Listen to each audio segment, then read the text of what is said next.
Firman-Mu bekerja dengan kuasa Tuhan untuk melayakkan kami ada di hadapan Tuhan dengan murni.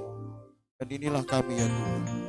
Apa yang sudah kami berikan kepada Tuhan lewat pujian kami, Tuhan terima, Tuhan berkati, dan Tuhan lengkapi sukacita umat Tuhan dengan firman Tuhan. Tuhan lengkapi sukacita umat Tuhan ini dengan kehadiran-Mu sendiri. Apa yang kami kejar Tuhan di dalam rumah Tuhan ini kalau bukan firman-Mu, kalau bukan kuasa-Mu, dan kalau bukan hadir-Mu sendiri. Kami akan duduk diam mendengar firman Tuhan. Kami akan memperhatikan dan kami akan menerima dengan percaya. Karena hanya itulah firman Tuhan akan bekerja dalam hidup kami. Dalam nama Tuhan Yesus Kristus kami berdoa. Amin. Haleluya. Haleluya. Cara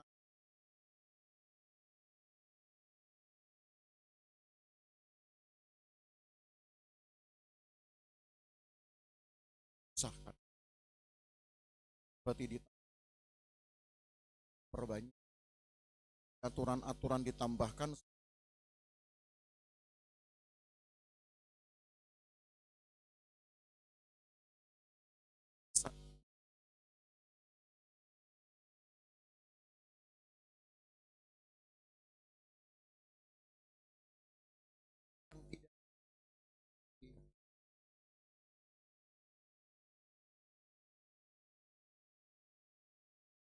Peraturan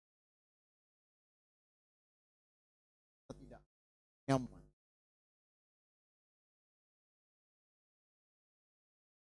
Dan harus begini, harus begini.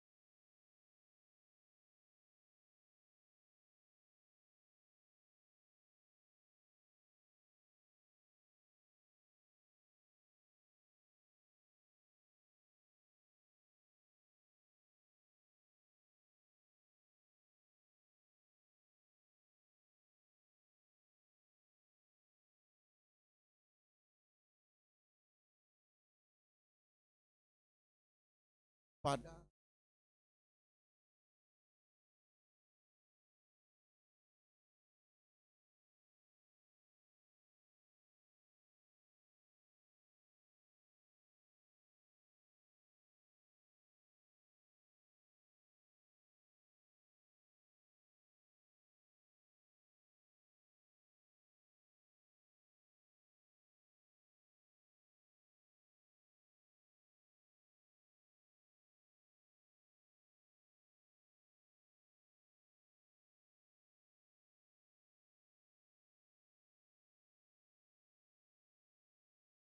tidak pernah banyak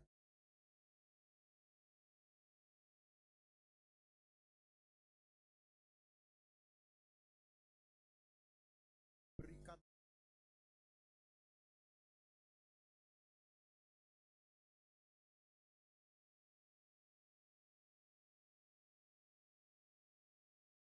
Tuhan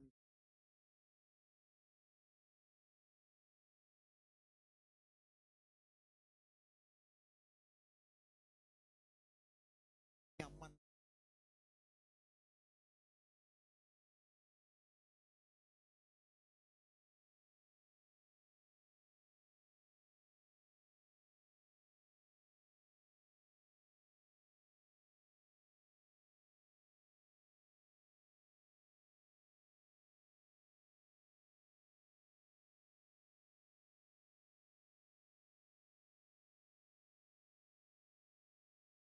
Pernah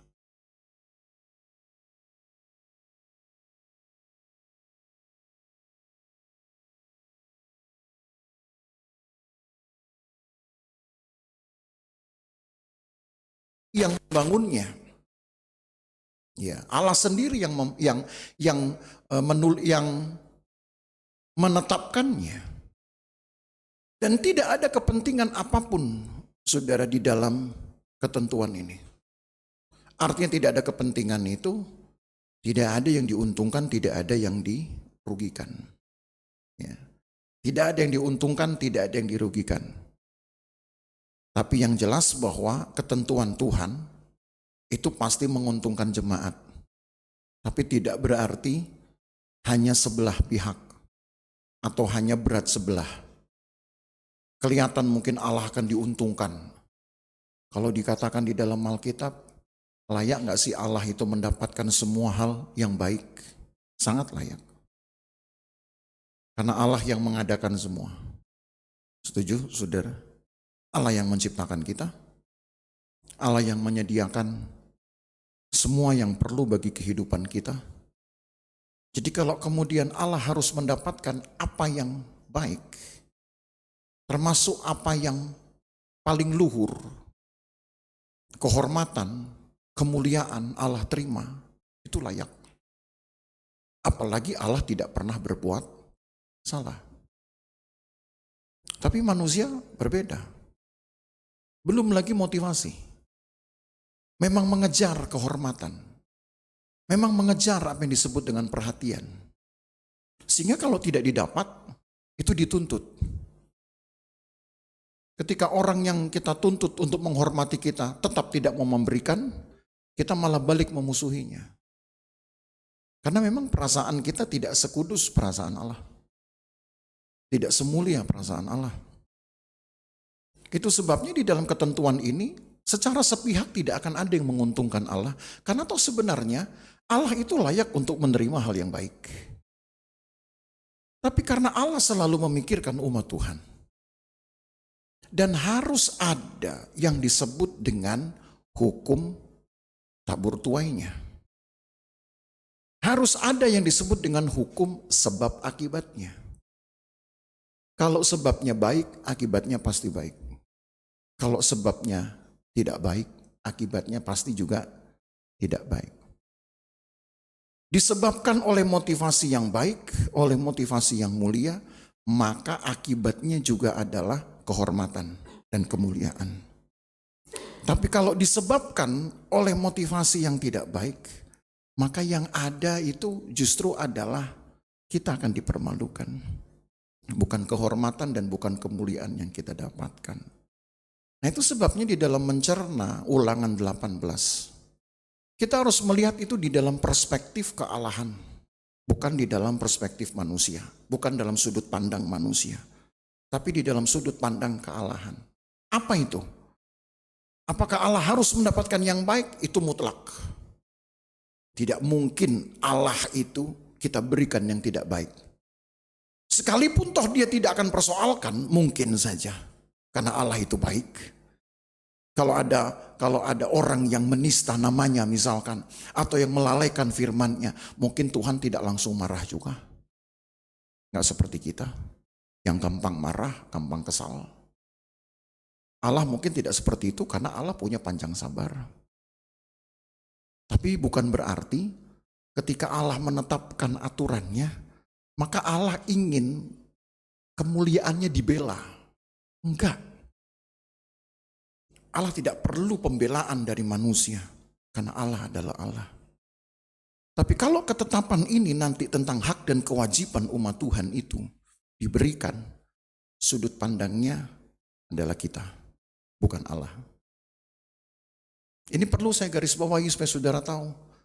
Bahwa di dalam Alkitab tidak ada ayat yang dimaksudkan untuk menguntungkan satu pihak. Atau memberatkan pihak yang lain. Menguntungkan satu kelompok, lalu memberatkan kelompok yang lain. Karena yang perspektifnya mungkin adalah perspektif organisasi. Artinya yang kita lihat orang, yang kita lihat pimpinan. Oh harus pimpinan mendapatkan kehormatan, harus pimpinan mendapatkan kemuliaan, anak buahnya nanti belakangan. Nah kadang kita salah di situ. Perspektifnya harus Tuhan. Kehormatan hanya untuk Tuhan saja.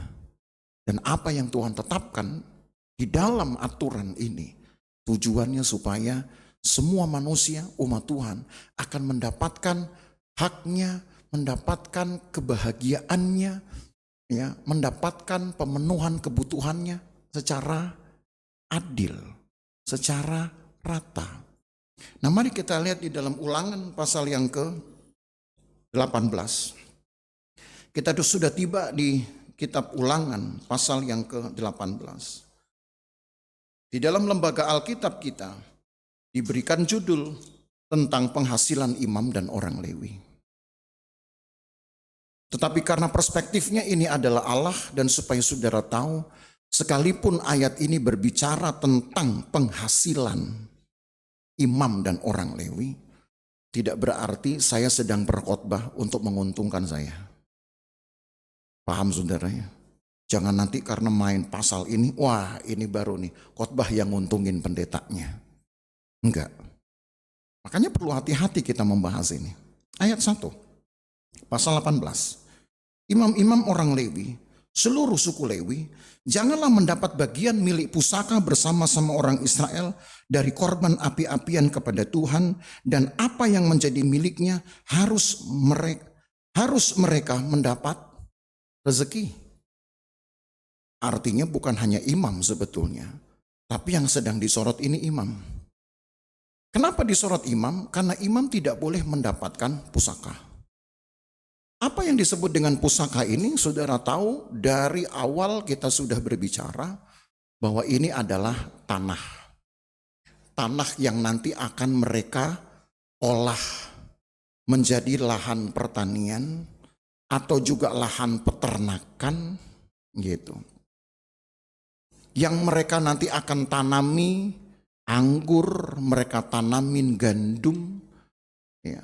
Mereka tanami juga dengan hasil bumi yang lain.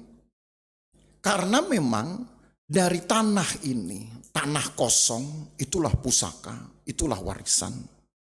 Orang Israel akan mendapatkan berkatnya. Siapa yang mengolah tanahnya dengan baik, maka dia akan mendapatkan hasilnya juga dengan baik. Kalau bisa diolah dengan maksimal, maka berarti hasilnya juga maksimal. Ini yang saya mau garis bawahi dulu. Allah bisa memberikan kepada saudara tanah-tanah kosong. Sebutlah itu jadi modal usaha saudara. Tapi hasil yang akan saudara terima satu dengan yang lainnya pasti berbeda.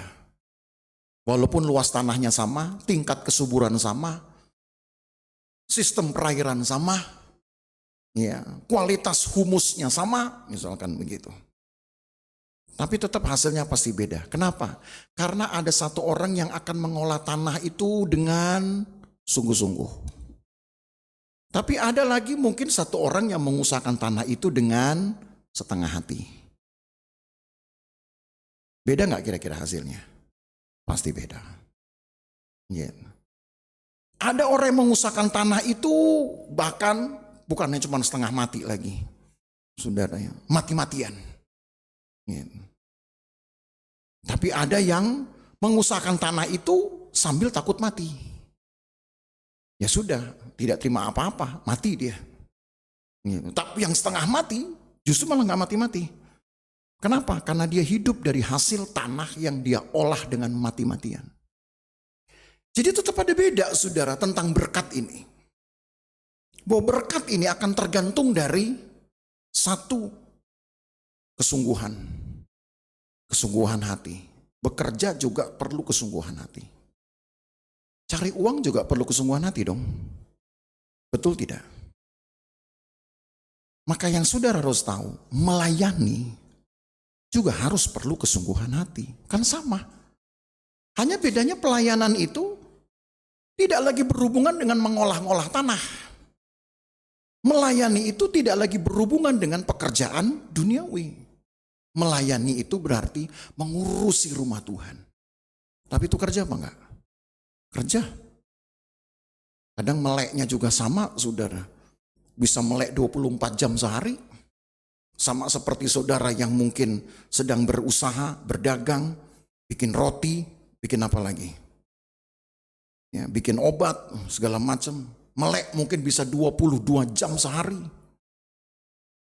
Ya, jaga toko, apalagi, segala macam lah.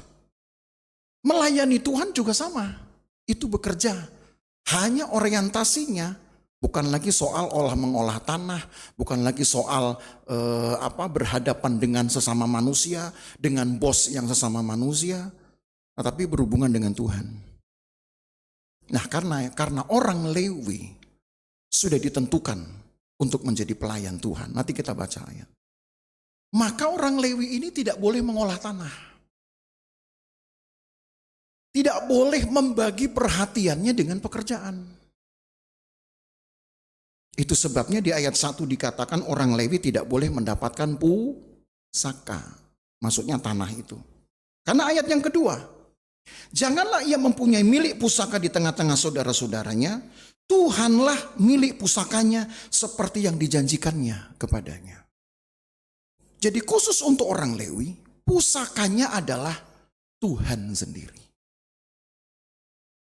Wah, gimana caranya ya? Kalau suku yang lain, pusakanya tanah, diolah tanah, maka dapat hasil, mereka bisa hidup. Tapi kalau suku Lewi, pusaka mereka hanya Tuhan. Masa Tuhan diolah, saudara? Kalau tanah diolah, seberapa besar tenaganya keluar untuk mengolah, sebesar itu dia akan terima hasilnya. Tapi kalau suku Lewi, pusakanya Tuhan, apakah Tuhan diolah? Bukan Tuhan yang diolah tentunya. Tetapi ayat yang ketiga, inilah hak imam terhadap kaum awam. Terhadap mereka yang mempersembahkan korban sembelihan, baik lembu maupun domba, kepada imam haruslah diberikan paha depan, kedua rahang dan perut besar. Hasil pertama dari gandummu, dari anggurmu, dari minyakmu, dan bulu guntingan pertama dari dombamu harus kau berikan kepadanya. Sebab, ini dia, apa yang harus diolah oleh imam, karena pusakanya adalah Tuhan. Sebab dialah yang dipilih oleh Tuhan Allahmu dari segala sukumu, supaya ia senantiasa melayani Tuhan dan menyelenggarakan kebaktian demi namanya, dan ia dan anak-anaknya. Berarti yang diolah itu adalah pelayanan. Maka dikatakan senantiasa melayani Tuhan. Bukan sewaktu-waktu. Bisa nggak sewaktu-waktu? Bisa. Tapi nanti hasilnya akan sama dengan suku lain yang mengolah tanah juga setengah hati. Bisa paham di sini, saudara? Jadi hasil ditentukan berdasarkan kesungguhan. Yang pusakanya tanah, kalau dia mengolah tanah dengan sepenuh hati, bahkan mati-matian, justru malah hasilnya membuat dia hidup. Karena dia sudah serahkan bahkan nyawanya itu seolah-olah ke tanah itu. Dia upayakan tanah itu berhasil, harus tumbuh apa saja, harus panen sebanyak apapun, dia fokus di situ. Mati-matian. Nanti hasilnya keluar, hasil itu malah justru membuat si pemilik tanah hidup. Betul tidak? Imam juga sama. Kalau dia melayani Tuhan setengah hati, maka ya hidupnya setengah hari. Gitu. Tapi kalau seorang imam, seorang pelayan menaruh perhatiannya hanya kepada pelayanan, ya kerjaannya cuma itu. Karena dia nggak ngolah tanah. Saudara, kerjanya cuma itu. Maka dia akan menerima hasilnya yang juga akan memberikannya hidup. Tapi pertanyaannya, kalau yang ngolah tanah dapat hasil bisa diuangkan, langsung bisa dapat manfaat. Saudara langsung bisa menikmati. Yang melayani Tuhan, segiat-giatnya dia ngurusin kebaktian, segiat-giatnya dia mengatur pelayanan, itu gak bisa diduitin, saudara. Betul tidak? Gak bisa diduitin. Mau gimana diduitinnya?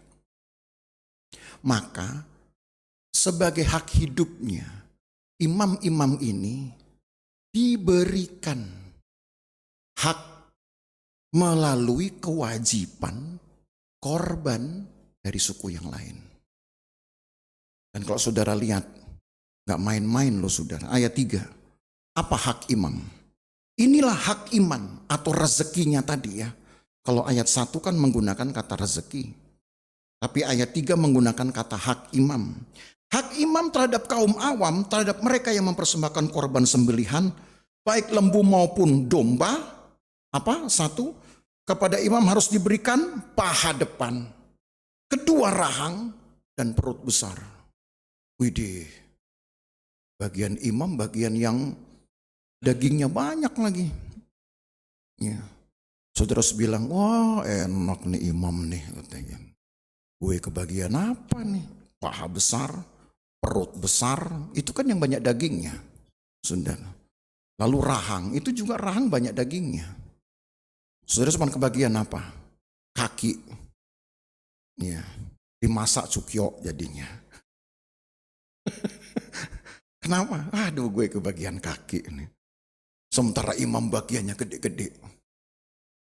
Tapi saudara, sebenarnya yang kita nggak pernah pikirkan, kalau jemaat disuruh Tuhan, yang suku lain harus memberikan kepada imam bagian yang menjadi upah dari kerjanya. Karena pelayanan nggak bisa diduitin. Itu berarti Allah tahu bahwa orang Israel atau umat Tuhan punya panen yang lebih. Iya dong. Kalau Tuhan kasih yang besar dan mereka bisa, itu tandanya Allah siap memberkati umat Tuhan itu, orang Israel, termasuk saudara dan saya juga, karena ayat ini buat kita. Tentu dengan berkat yang maksimal. Nggak cuman sekedar, saya cuman bisa kasih kuping, ya berarti jangan-jangan kita punya usaha cuman sebatas kuping doang bisa diadakannya. Kenapa ini ditetapkan? Karena Allah ingin membuat sebuah kesempatan maksimal yang sekiranya dapat dinikmati oleh umat Tuhan. Saudara tahu bahwa Allah memberikan kesempatan maksimal apa yang bisa umat Tuhan nikmati dalam hidupnya. Kadang kan kita mimpi selalu, pengen punya yang banyak. Tuhan, saya pengen punya uang banyak. Salah nggak berdoa begitu? Nggak salah. Nggak salah. Ini saya tekankan dulu. Saudara bilang, Tuhan saya pengen punya uang banyak, silakan. Tuhan saya pengen punya motor banyak, silakan. Asal bisa bayar pajak. Kan makin banyak motor, makin tinggi pajaknya. Tuhan saya bisa pengen punya rumah yang banyak, silakan. Asal tahu ngurusnya. Kalau rumah saudara banyak kemudian yang ditinggalin cuma satu, diurus cuma satu, yang 9 nanti yang tinggal di situ tikus, kecoa, kelelawar. Saudara. Kan kita lupa, cuman maunya banyak tapi lupa memeliharanya itu juga mahal masalahnya. Apalagi saudara mau banyak. Silakan, gak salah. Tetapi ingat tadi saya katakan, memperbanyak keinginan harus setara dengan memperbanyak usaha. Memperbanyak keinginan harus sama dengan memperbanyak korban tenaga. Tapi dari sekian banyak usaha yang manusia bisa berikan, Allah sudah berikan semacam ukuran kesempatan maksimalnya. Apa itu?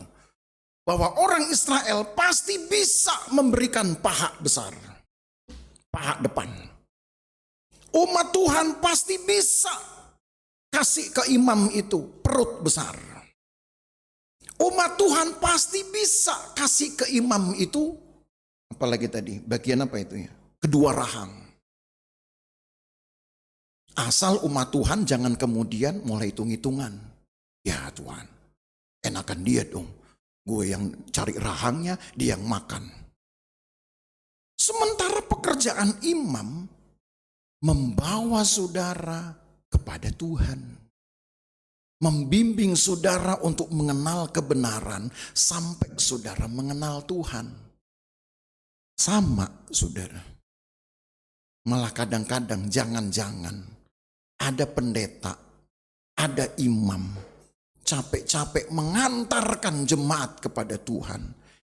Karena satu kesalahan, imamnya gak nyampe ke Tuhannya. Kalau seperti itu kan ironis, artinya tanggung jawab tetap ada pada seseorang. Saya kasih contoh. Contoh yang paling ringan saja. Artinya yang nggak berhubungan dengan surga neraka. Kalau sudah berhubungan surga neraka itu udah berat contohnya. Ini nggak berhubungan dengan surga neraka. Kita pernah bahas itu dulu di kitab Bilangan. Ketika Musa disuruh Tuhan untuk bersuara, berucap kepada salah satu gunung batu supaya mengeluarkan air ketika umat Tuhan ini haus. Tapi sambil haus itu orang Israel sudah mau melempari Musa dengan batu.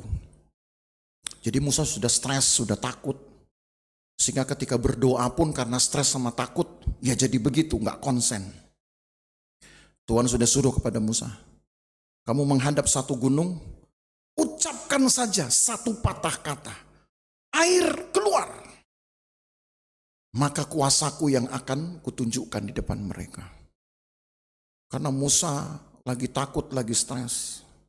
Apa yang Musa buat? Musa pukul gunung itu dengan tongkatnya.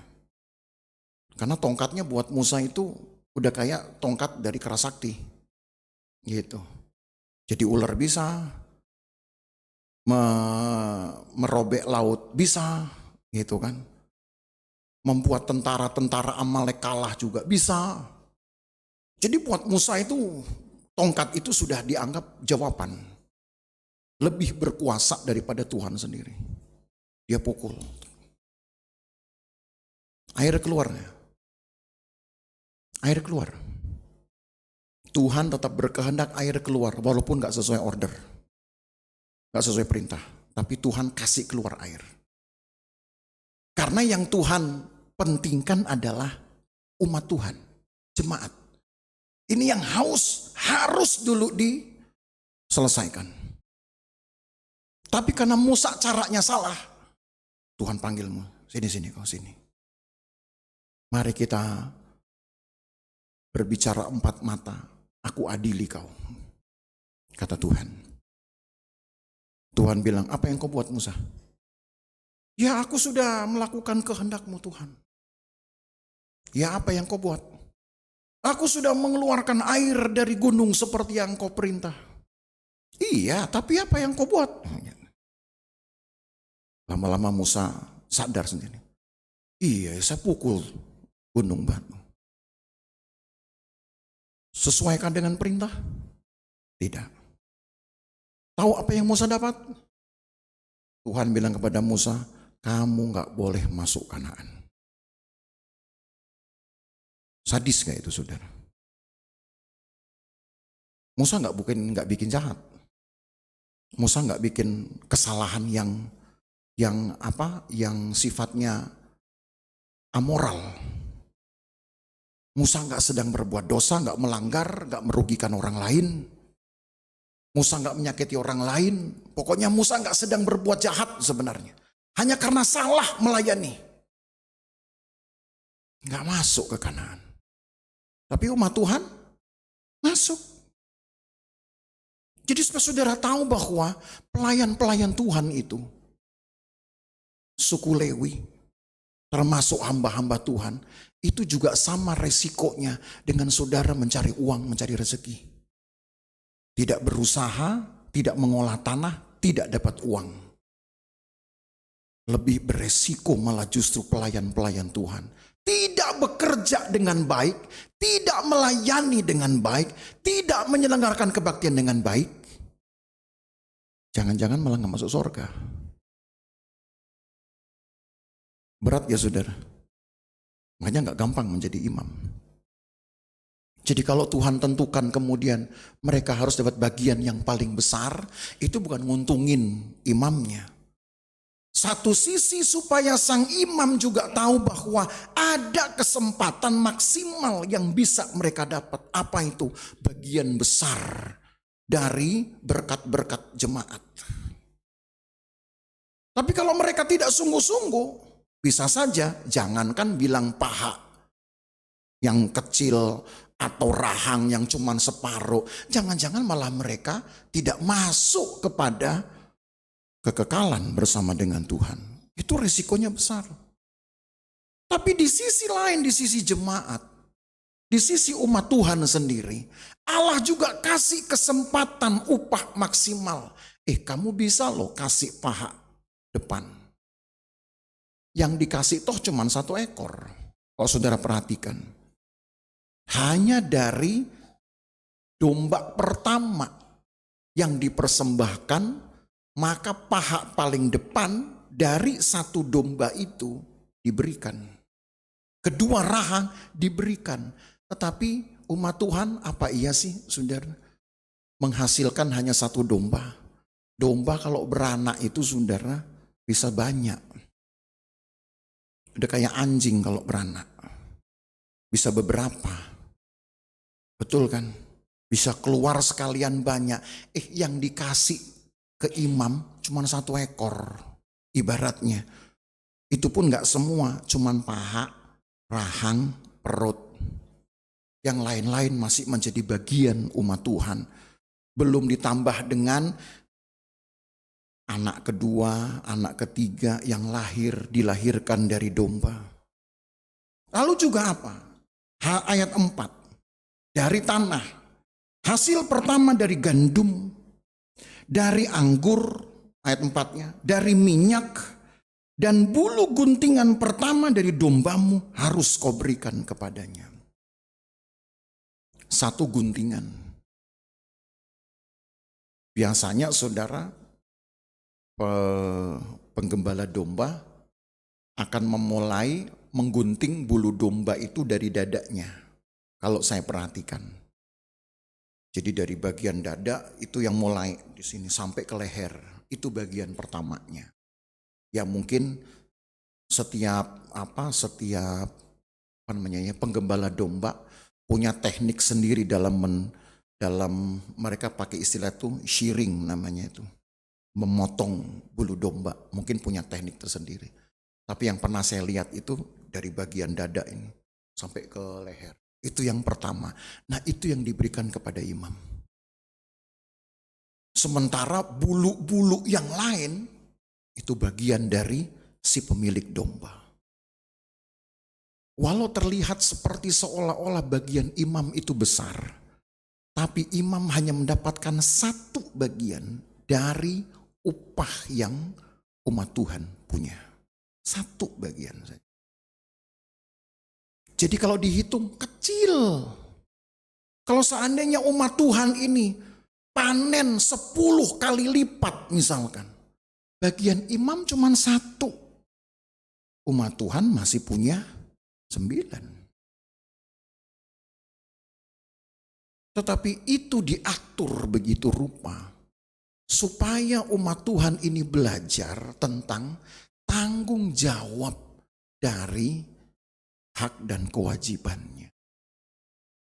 Sama seperti umat Tuhan harus bertanggung jawab dengan kehidupannya. Mau hidup enak, mau hidup nyaman, ya bekerjalah dengan sungguh-sungguh, saudara. Jangan tipu sana, tipu sini. Setuju ya? Jangan sikut sana, sikut sini, merugikan orang lain. Saudara cari uang tidak halal. Saudara cari uang dalam tanda kutip rada sedikit ngerampas orang punya. Itu tidak akan menjadi berkat. Tapi kalau saudara keluarkan tenagamu murni. Dan tenaga itu bisa membuat tanah atau usaha apapun saudara olah itu maksimal.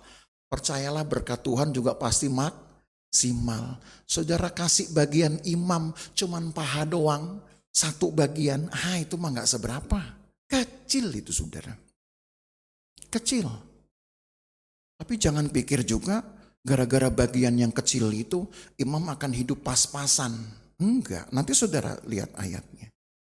Imam juga bisa hidup dengan berkelimpahan juga. Sama seperti jemaatnya. Karena pekerjaannya sama-sama mati-matian. 1 yang jemaat mengolah tanah, yang imam menyelenggarakan kebaktian. Makanya pelayan-pelayan Tuhan tidak boleh kalau sudah menyelenggarakan kebaktian itu pakai kata setengah hati, belum ngumpul nyawa, Harus ngumpul nyawanya. Karena jemaat juga bekerja, kalau nyawa belum ngumpul, duit ngumpul nggak kira-kira? Ayo jujur aja deh, saudara. Saudara jualan gitu, taruhlah jualan gerobak saudara sudah isi, tapi saudara setengah hati gitu. Pokoknya asal jalan, asal nungguin gitu misalkan. Kalau kemudian nanti ada yang beli pun saudara seadanya, nggak pakai ngobrol, tinggal bungkus, main nih, ambil sendiri pulang, gitu misalkan. Duit mana sini gitu. Kira-kira masih ada yang mau datang nggak itu? Kan enggak. Kan kita ngobrol juga ya. Yang jualan-jualan ini. Pasti kan ngobrol juga, kenalan, supaya siapa tahu bisa jadi langganan, kan begitu. Sama kan artinya. Karena ada usaha besar, nikmatnya juga besar. Maka imam-imam pun tidak boleh setengah hati di dalam melakukan pekerjaannya. Dan ingat, pelayan-pelayan ini, imam-imam ini, begitu salah, resikonya bukan cuma nggak makan. Resikonya bisa nggak masuk tanah perjanjian.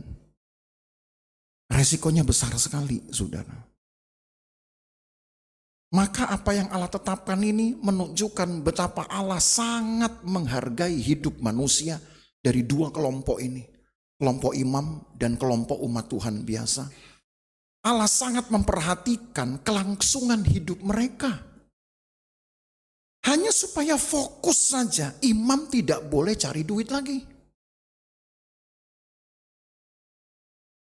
Gak boleh cari duit, saudara. Apalagi sudah jadi full timer. Maksudnya sudah melayani sepenuh waktu. Kalau melayani memang hanya sewaktu-waktu istilahnya, bukan sebagai pelayanan sebagai pelayan yang full timer gitu ya, yang full hidupnya, ya dia bisa nyambi. Itu tidak apa-apa gitu. Kalau jemaat masih bisa nyambi pelayanan. Tapi imam nggak boleh nyambi. Nggak enak kan jadi imam, saudara. Saya ulangi ya. Suku lain yang bukan imam, itu boleh nyambi. Kalau mereka mau melayani, masih boleh. Tapi imam nggak boleh nyambi dengan ngolah tanah. Nggak berlaku itu. Jadi enakan jadi jemaat. Nyari duit bisa, melayani bisa. Kalau imam, sekalipun nyari duit bisa, tetap nggak boleh. Nggak boleh. Kayaknya nggak enak loh jadi imam, saudara. Nggak enak. Tapi saya herannya tiap tahun tuh sekolah Alkitab selalu ada aja orang mau sekolah. Heran itu saya. Tiap tahun itu dari sekarang sudah ada sekitar 63 sekolah Alkitab yang kita punya di Indonesia ini. 33 kok 63, sorry. 33 sekolah Alkitab yang kita punya di GPDI seluruh Indonesia. 33. Coba satu sekolah itu taruhlah ada 10 orang aja. Sebutlah gitu, 10 orang aja. Berarti sudah 330 tiap tahun. Masih penuh orang kan? Hebat loh, masih penuh orang. Dan itu tiap tahun selalu ada manusia, saudara. Padahal jadi imam tuh gak enak. Terima bagian pun, terima upah, mesti menunggu pemberian dari umat Tuhan. Oke Bapak Ibu Saudara, kadang saya terharu. Jujur saja, kalau ada jemaat yang bisa memperhatikan kami, pastori, nanti antar makanan lah, nanti antar jajanan lah. Aduh itu walaupun tuh mungkin bagi saudara ini pemberian mungkin ya hanya tinggal ini, tinggal sisa. Itu buat kita gak sisa loh itu saudara. Buat kita itu upah. Mungkin saudara pikir ya cuman inilah gitu. Gak bisa kasih yang banyak, ya gak apa-apa. Jangan nanti saudara pikir, wah gara-gara ini nih gembala nyindir. Enggak, saudara. Jangan nanti saudara pikir, enggak, tetap aja saudara lakukan seperti itu tidak masalah. Tapi supaya saudara tahu, bagi kami itu pemberian saudara, walaupun itu adalah sisa misalkan dari hasil kerja saudara, buat kita itu upah. Upah itu. Karena bagiannya kan cuma walaupun paha depan, perut besar, kan hanya satu dari satu ekor. Enggak dari semua ekor ya. Misalkan, oh ini jemaat punya 10 domba, lalu kemudian dapat 10 paha. Enggak. Satu aja. Lalu kalau tadi bulu domba itu pun hanya potongan pertama. Selebihnya saudara dari sekujur bulu yang ada di tubuhnya domba milik jemaat. Tapi dengan begitu Bapak Ibu Saudara, ada resiko yang harus ditanggung oleh setiap kelompok ini. Bagi umat Tuhan dulu pertama. Coba saudara ayat yang ke-9 dulu. Ayat 9, masih Ulangan 18. Apabila engkau sudah masuk ke negeri yang diberikan kepadamu oleh Tuhan Allahmu, jangan engkau belajar berlaku sesuai dengan kekejian yang dilakukan bangsa-bangsa itu. Di antaramu janganlah didapati seorang pun yang mempersembahkan anaknya laki-laki atau anaknya perempuan sebagai korban dalam api, atau seorang yang menjadi petenung, peramal, seorang penelaah, penyihir, seorang pemantera, ataupun orang yang bertanya kepada arwah atau kepada roh peramal, atau yang meminta petunjuk kepada orang-orang mati. Sebab setiap orang yang melakukan hal ini adalah kekejian bagi Tuhan. Dan oleh karena kekejian-kekejian inilah Tuhan Allahmu menghalau mereka dari hadapanmu. Haruslah engkau hidup dengan tidak bercela di hadapan Tuhan Allahmu. Sebaliknya, ya, sebab bangsa-bangsa yang daerahnya akan kau duduki ini mendengarkan kepada peramal atau petenung, tapi engkau tidak diizinkan Tuhan Allahmu melakukan yang demikian. Jangan ikut-ikutan dengan orang-orang dunia karena gak percaya sama imam. Tanya sama orang pintar. Kalau imam tadi jawabannya, ya berdoa. Gimana ini? Berdoa. Saudara bosan mungkin dengar itu. Masalah apa? Doa melulu. Bapak doa melulu. Ya pendeta memang pintarnya cuma berdoa saudara. Jadi kalau ditanya apa-apa saudara tanya masalah, ya banyak berdoa. Begitu. Ya kan gak salah juga toh. Jangan-jangan memang saudara jarang berdoa. Mungkin karena umat Tuhan ini bosan. Setiap datang ke imam, datang ke pendeta jawabannya itu-itu aja. Carilah mereka petunjuk kepada orang pinter. Tuhan bilang apa? Itu kekejian. Dan aku bisa memusnahkan engkau seperti bangsa-bangsa yang kau duduki ini. Maka apa yang harus diperbuat? Kita baca ayat yang ke-15 sekarang. Seorang nabi dari tengah-tengahmu, dari antara saudara-saudaramu sama seperti aku akan dibangkitkan bagimu oleh Tuhan Allahmu. Dialah yang harus kamu dengarkan. Tepat seperti yang kamu minta dahulu kepada Tuhan Allahmu di Gunung Horeb pada hari perkumpulan dengan berkata, tidak mau mendengar lagi suara Tuhan Allahmu dan api besar ini tidak mau melihatnya lagi supaya aku jangan mati. Lalu berkatalah Tuhan kepadaku, apa yang dikatakan mereka itu baik. Seorang nabi akan kubangkitkan bagi mereka dari antara saudara-saudara mereka. Seperti engkau ini, aku akan menaruh firmanku dalam mulutnya dan ia akan mengatakan kepada mereka segala yang kuperintahkan. Seorang imam di dalam perjanjian lama memang jarang ditemukan imam adalah nabi. Tapi bukan berarti tidak ada. Imam itu hanya bicara jabatan. Pekerjaannya adalah melayani Tuhan senantiasa dan menyelenggarakan kebaktian. Tadi kan ayatnya. Itu pekerjaan imam. Tapi kalau nabi, itu bukan pekerjaan lagi. Tapi sebenarnya itu adalah bentuk pelayanannya. Kalau imam mengajar, dan yang dia ajar adalah apa yang firman Tuhan sudah taruh di dalam pikirannya, di dalam hatinya, di dalam mulutnya, maka dia disebut sebagai penyambung lidah Allah atau nabi. Ketika dia menyelenggarakan kebaktian, dia imam. Tapi ketika dia mengajar jemaat di dalam kebaktian itu, dialah sang nabi, penyambung lidah Allah. Ini bukan menunjuk nabi-nabi yang kemudian nanti didaftarkan dalam Alkitab, ada Yesaya, Yeremia, enggak. Kata nabi itu adalah penyambung ucapan Allah. Atau yang meneruskan ucapan Allah. Karena Allah gak akan ngomong dengan jemaat langsung. Allah ngomong lebih dulu kepada nabi-nabinya. kepada hamba-hamba Tuhan. Jadi Bapak Ibu Saudara, kalau engkau punya masalah, engkau ingin punya satu penanganan rohani, datanglah kepada pelayan-pelayan Tuhan. Datanglah kepada kami hamba-hamba Tuhan. Jangan cari orang pinter. Sekalipun nanti datang, ya gitu lagi. Dan saudara cerita lagi, udah datang ke ke hamba Tuhan, ke gembala misalkan gitu. Udah. Lalu apa katanya? Berdoa. Ya sama, gue juga digituin misalkan gitu. Kalau gembala sedang nggak tahu mau ngomong apa, saudara, daripada salah ngomong, ya sudah, lebih bagus, lebih aman, berdoa aja. Gembala saya dulu, malah orangnya boleh dikatakan lebih tega. Datang satu orang, yang datang juga bukan jemaat biasa, yang datang juga pendeta.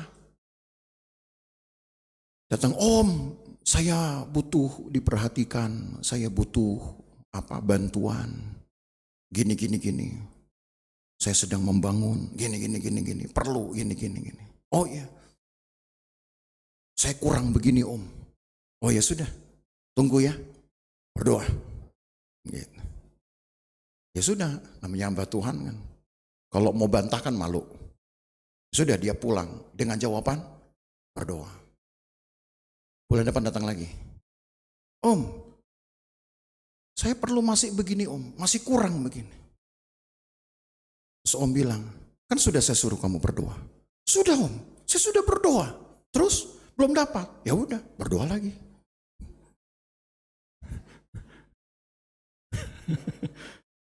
Tuh saya bilang, tega itu saudara. Gembala saya itu. Untung saudara gak saya gituin. Gitu. Saya perlu ini, Pak Gem. Oke, berdoa ya. Tuhan tolong. Bulan depan saudara datang lagi. Pak Gem masih begini. Terus saya bilang, berdoa lagi. Dongkol gak itu saudara?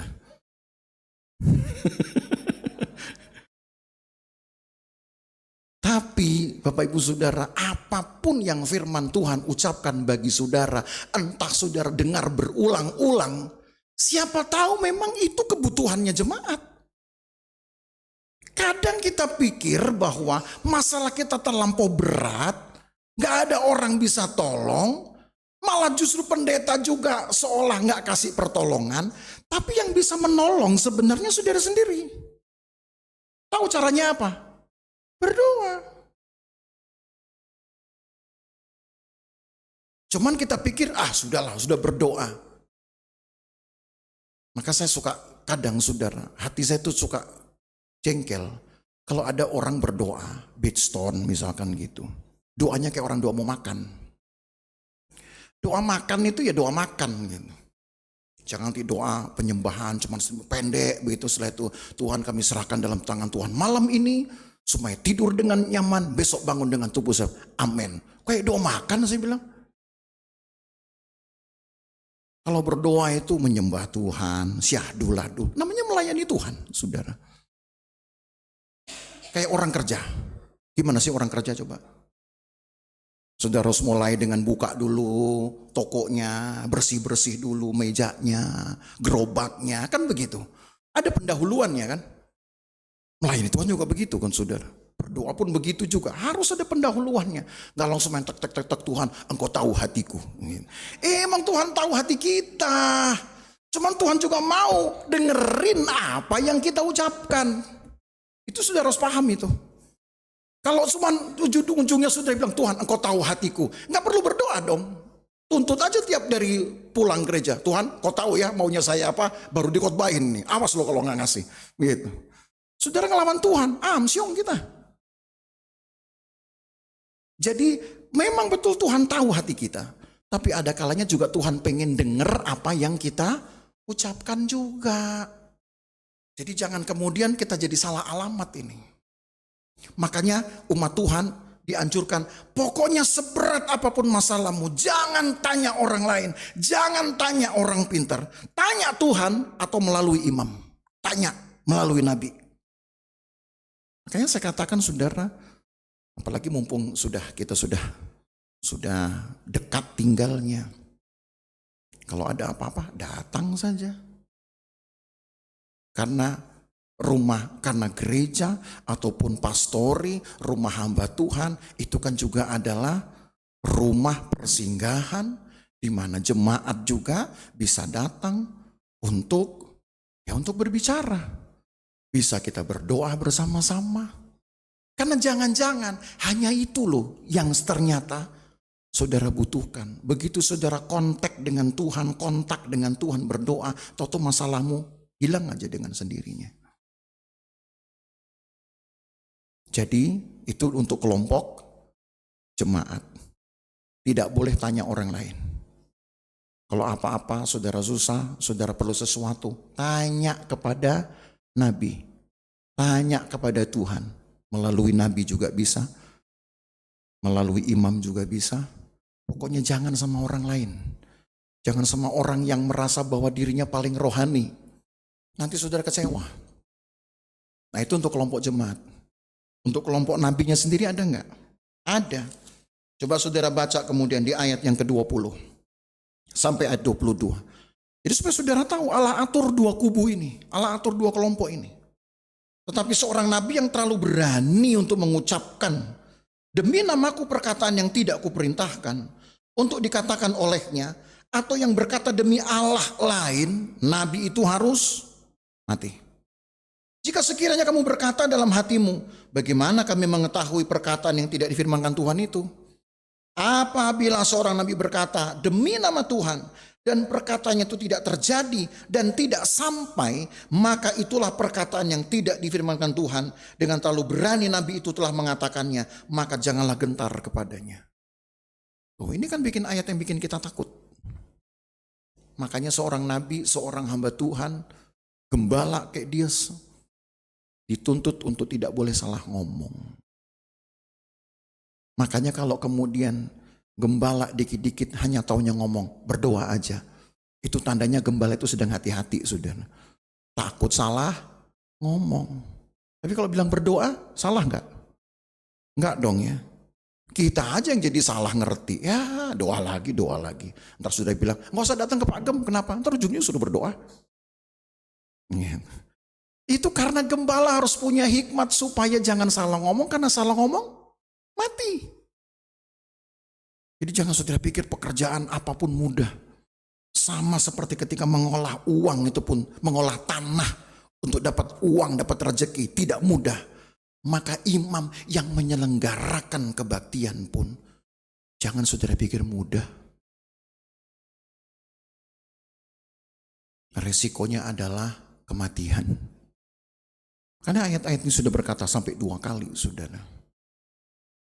Tetapi yang jelas, baik dia pelayan, imam, nabikah, gembalakah, baik juga dia umat Tuhan, jemaat, termasuk juga orang Israel umat Tuhan, dua-duanya punya hak dan kewajiban. Ada kan ayatnya di sini. Apa haknya dari seorang imam? Dia mendapatkan upahnya dari pemberian jemaat. Karena dia nggak boleh cari uang. Itu hak dari imam. Tapi apa kewajibannya? Dia harus pastikan jemaat harus mengenal Tuhannya. Dilayani dengan baik. Maka saya kalau berkhotbah itu juga harus hati-hati, saudara. Saya tidak boleh asal khotbah. Saya tidak boleh asal cuap-cuap. Apalagi mentang-mentang sering khotbah. 1 minggu bahkan saya bisa berkhotbah lebih dari 1 kali. Gak cuma di tempat ini, kadang di tempat lain. Dan itu harus saya persiapkan. Kadang saya persiapkan itu bukan cuma di hari H. Saya persiapkan itu bahkan jauh-jauh hari. Supaya saya tidak salah bicara. Karena saya tidak ingin umat Tuhan pada akhirnya kabur tentang Tuhannya. Maka saya tidak melakukan kewajiban saya dengan benar. Tapi apakah hak saya sebagai gembala dapat paha? Wah, kan gitu. Enak ya. Tenang aja, nanti saya panggil saudara kok kita makan bareng gitu. Ya. Dapat apa lagi? Perut besar. Oh, gitu. Jangan cuma pikir ya dapat yang gede-gede. Cuma 1. Saudara bisa menikmati lebih banyak dari hasil dari hasil kerja saudara. Itu imam, hak kewajiban. Lalu sekarang umat Tuhan, apa hak kewajibannya? Haknya adalah mendapatkan upah saudara. Bukan dari besarnya tanah, bukan dari modalmu, tapi dari usahamu, semangatmu, kejujuranmu. Jadi Bapak Ibu Saudara jemaat, saya sarankan kalau bekerja, bekerjalah dengan jujur. Ya. Timbangan-timbangan jujur. Sorry ya kalau ada timbangan yang udah mulai diikat supaya beratnya. Kenapa ini? Sudah Alkitabiah Pak, secupak gandum sedinar harganya. Itu mah gak Alkitabiah saudara. Itu mah mempermainkan Alkitab. Ya. Mangkok-mangkok yang tadinya dalam jangan kemudian didangkalin gitu, harga sama. Bilang aja kalau memang sudah mahal, apa-apa mahal. Jujurlah pokoknya. Jangan takut saudara. Kalau saudara bekerja dengan hati yang benar, Allah berkati. Berani bilang amin? Ya, makanya jangan tipu-tipu. Kalau kita tipu-tipu nanti, walaupun kita pikir ini toh nggak gede-gede banget kok untungnya. Itu akan mencelakakan kita nanti. Hak saudara adalah terima upah. Tapi upah yang Tuhan beri harus sesuai dengan usahamu dan motivasi. Saudara ingin upah besar, silakan berdoalah saudara. Tapi ketika saudara tambahkan doa saudara untuk minta yang besar, tambahkan juga usaha saudara untuk bekerja dengan lebih serius. Itu haknya. Lalu apa kewajibannya? Kewajibannya adalah membagi hasil milik saudara kepada para imam tadi. Walaupun toh yang dibagi gak 50-50 juga loh. Hanya bagian kecil, tapi sekecil-kecilnya bagian yang akan diberikan kepada imam-imam. Belajarlah beri yang terbaik. Supaya saudara menghormati Tuhan di sana. Karena apa yang saudara terima dari Tuhan, itu juga adalah pemberian Tuhan yang terbaik. Jangan asal-asalan. Maka percayalah Tuhan akan memelihara hidup kita. Nanti pelan-pelan hidup saudara akan jadi kesaksian. Oh ini jemaat Losufan. Bisa begini ya, berubah hidupnya. Wah ini berarti ini orangnya jujur. Ini orangnya takut akan Tuhan. Orang pasti akan melek matanya saudara dengan kita. Jangan sampai sebaliknya. Begitu diketahui, oh jemaat Losufan, pantes emang begitu tuh orangnya. Nah gitu kan gak enak ya. Gak enak gitu saudara, saya juga ikut malu gitu loh. Jadi belajarlah untuk melakukan hak dan kewajiban. Yang penting carilah Tuhan. Kalau saudara punya masalah, carilah Tuhan. Saudara ingin ditemani oleh imam, datanglah ke kami. Kami akan berbagi beban dengan saudara. Karena itulah memang yang Tuhan perintahkan. Pokoknya jangan cari orang pinter. Cari dululah imamnya. Karena saya gembala saudara, cari dulu saya. Dan alamat saya saudara sudah tahu kan? Gitu. Nggak harus kemudian saudara koranin, dicari gembala Losufan, nggak harus. Ntar sayangnya orang jadi salah paham nanti sama saya, saudara. Carilah, saudara. Saya orangnya gampang ditemuin, nggak kayak presiden yang susah, saudara. Ya.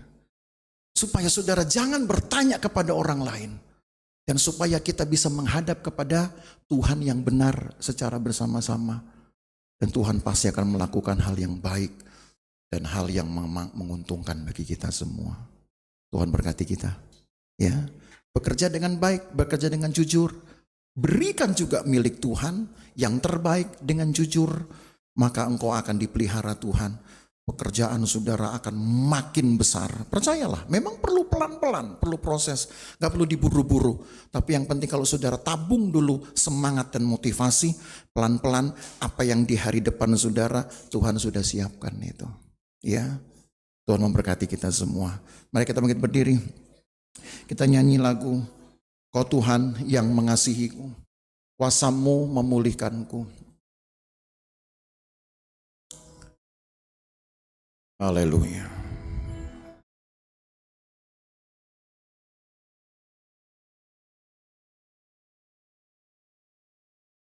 Kau Tuhan yang mengasihiku, kuasa-Mu memulihkanku, hati yang Kau berikan untuk-Mu dapat melihat. Rencana-Mu indah bagiku, Kau ada di setiap jalanku. Hatiku Haus dan lapar akan Engkau.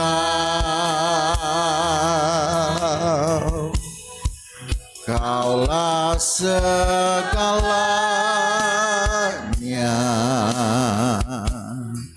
di dalam hidupku.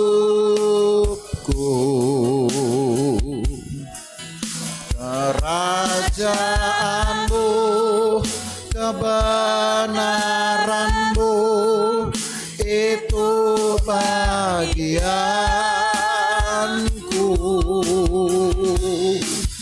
Kaulah yang kupandang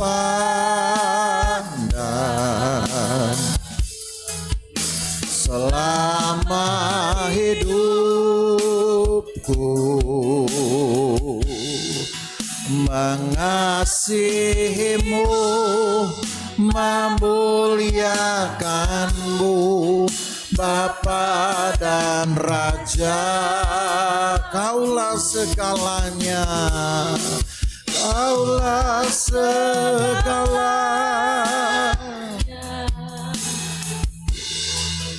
di dalam hidupku. Kerajaan-Mu, kebenaran-Mu, itu bagianku.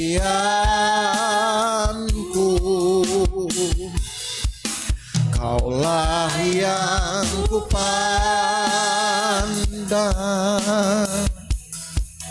di dalam hidupku. Mengasihi-Mu, memuliakan-Mu, Bapa dan Raja.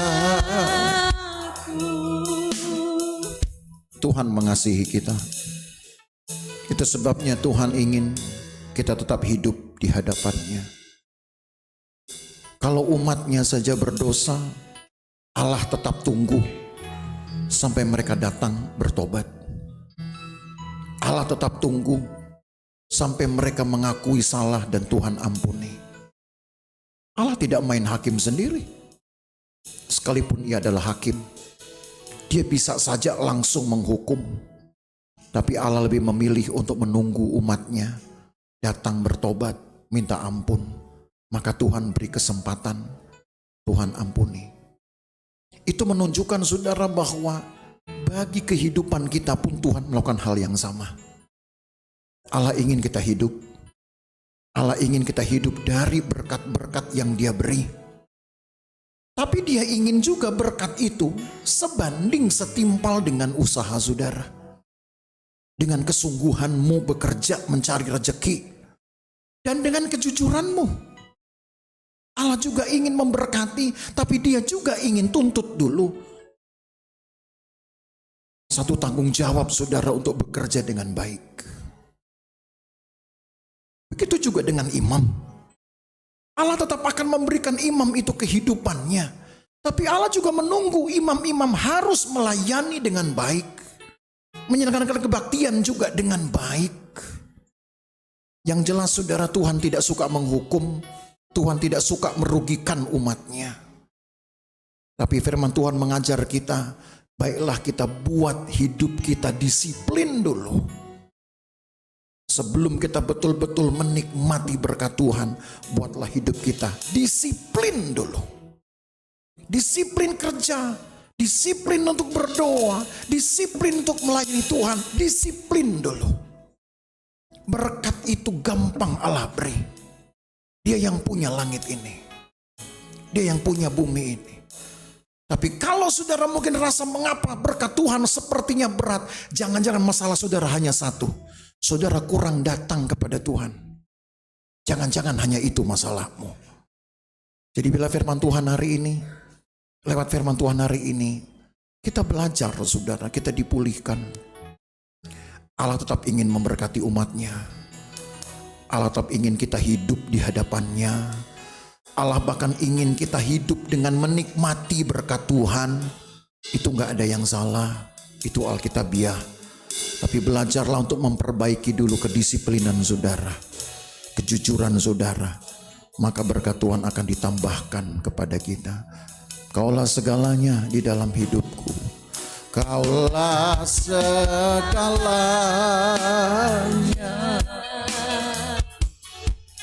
di dalam hidupku.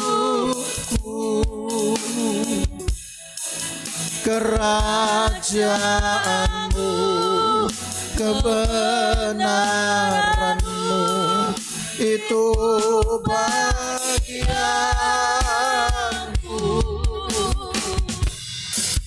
Daulah yang kupandang selama hidupku, mengasihimu,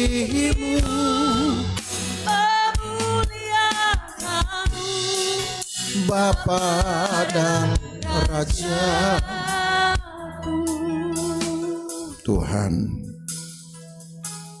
Tuhan Yesus, Tuhan Yesus, terima kasih untuk firman-Mu. Tuhan, jagai hati kami, jamah hati kami, supaya jangan kami menerima firman Tuhan ini secara berat sebelah. Jangan kami sampai kami merasa berat hati menerima firman Tuhan ini. Karena kami tahu tidak ada keuntungan sepihak yang Engkau maksudkan. Karena apa yang Kau firmankan semuanya mendatangkan kebaikan, baik bagi imam maupun bagi umat Tuhan.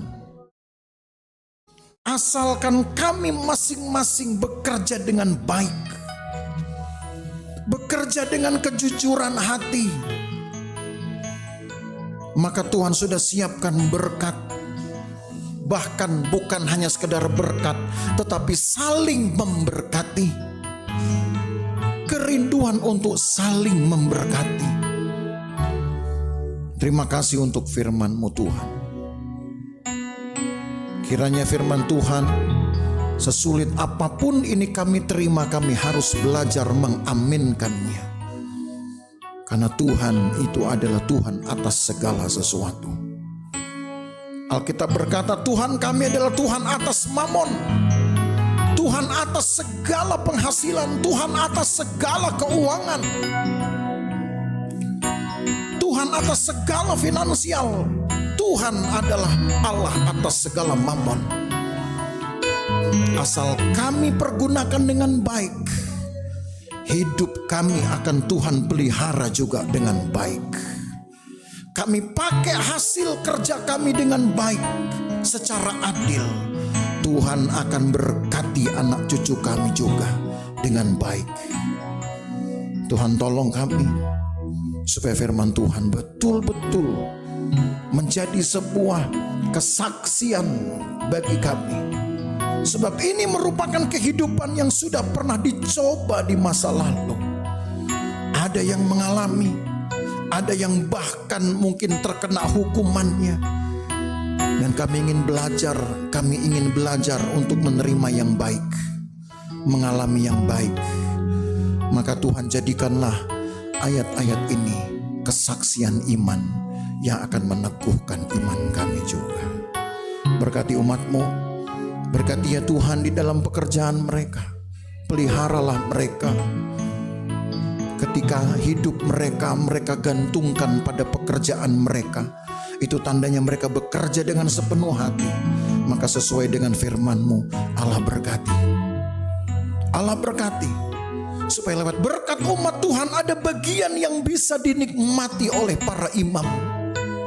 Karena para imam pun bekerja dengan sepenuh hati untuk merawat kerohanian jemaat, supaya mereka tetap ada di hadapan Tuhan. Terima kasih banyak Tuhan Yesus. Lagi sekali berkati umat-Mu, berkati rumah mereka, berkati penghuni-penghuni di rumah mereka, anak cucu mereka. Tuhan berkati, pelihara kami, sehat-sehatkan kami selalu, lengkapi kami dan kayakan kami selalu dengan sukacita, dengan kebahagiaan, kesejahteraan dari Tuhan. Bungkus kami dengan keselamatan dari Tuhan. Malaikat-Mu berpasukan menghalau kami dari segala yang jahat, dari segala yang tidak baik. Kami pulang sebentar, Tuhan juga jagai kami. Jauh maupun dekat, berkendaraan berjalan kaki, Tuhan tetap jagai. Kumpulkan kami pada jam-jam ibadah. Kumpulkan kami ya Tuhan pada jam-jam di mana kami bisa bersekutu dengan Tuhan. Disinilah letaknya kekuatan kami ketika kami bersekutu dengan Tuhan. Tuhan kiranya tolong kami semua. Berkati pelayan-pelayan Tuhan, ambil bagian di dalamnya. Berkati ya Tuhan. Buatlah mulai dari hari ini kami makin sungguh-sungguh. Bekerja sungguh-sungguh, mencari rezeki pun sungguh-sungguh, melayani Tuhan pun sungguh-sungguh, menyelenggarakan kebaktian pun sungguh-sungguh. Karena kami ingin hidup kami menyenangkan Tuhan. Kami ingin memulai pekerjaan kami dan mengakhirinya dengan baik. Memulai mengerjakannya dengan sungguh-sungguh, mengakhirinya dengan baik. Terima kasih banyak Tuhan Yesus. Berkatilah pekerjaan Tuhan di tempat ini. Berkatilah ya Tuhan, sertai selalu. Jadikan jemaat Tuhan juga saksi-saksi. Suatu waktu mereka juga bisa dapat menyiarkan nama Tuhan, sehingga banyak orang akan bergabung bersama dengan kami, beribadah bersama dengan kami. Berkatilah korban-korban jemaat, berkatilah pemberian mereka, usaha kasih mereka Tuhan berkati, persepuluhan mereka Tuhan berkati. Maka Bapak Ibu Saudara sekalian, pulang dengan berkat dari Allah Bapa, kasih sayang dalam persekutuan dengan anaknya Yesus Kristus, penyertaan Roh Kudus melihara kita dari hari ini sampai selama-lamanya. Dan berkat ini kita terima di dalam nama Tuhan Yesus Kristus. Segala kemuliaan hanya bagi Tuhan. Segala hormat pujian hanya bagi Tuhan. Kuasa dan kemuliaan hanyalah bagi Tuhan. Segala